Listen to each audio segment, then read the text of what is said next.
Как и в любой трагедии, при эмоциональном обсуждении ее причин было озвучено немало предположений. Среди них прозвучала и версия о том, что с учетом неоднозначности ситуации в семье Маруговых нельзя исключать заказной характер аварии. К сожалению, некоторых зрителей в Кыргызстане это предположение задело.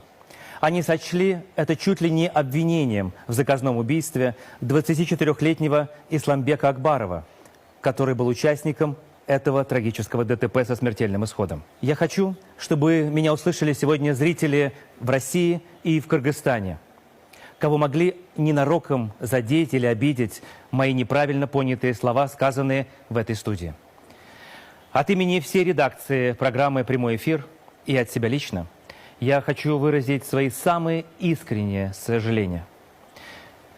Кичирип Каюнуздар. Прошу прощения.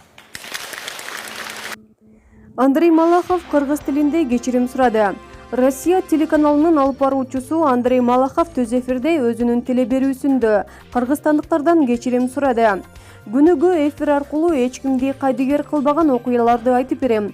Александр Маруговдун трагедиялык өлүмү тууралуу программада ар кандай эмоциялык талкуулар, сунуштар болгон.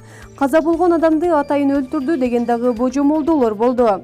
Бул сөздөр кээ бир Кыргызстандагы көрүүчүлөргө катуу тийген. Алар авто кырсыктагы таксинин айдоочусу Исламбек Акбаровду күнөөлөп жаткандай кабыл алышты. Мени жалпы кыргызстандыктар жана Орусия угушун каалайм.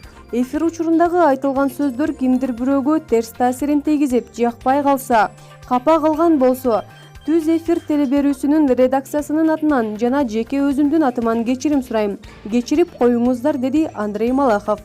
Булак Барометр KG сайты.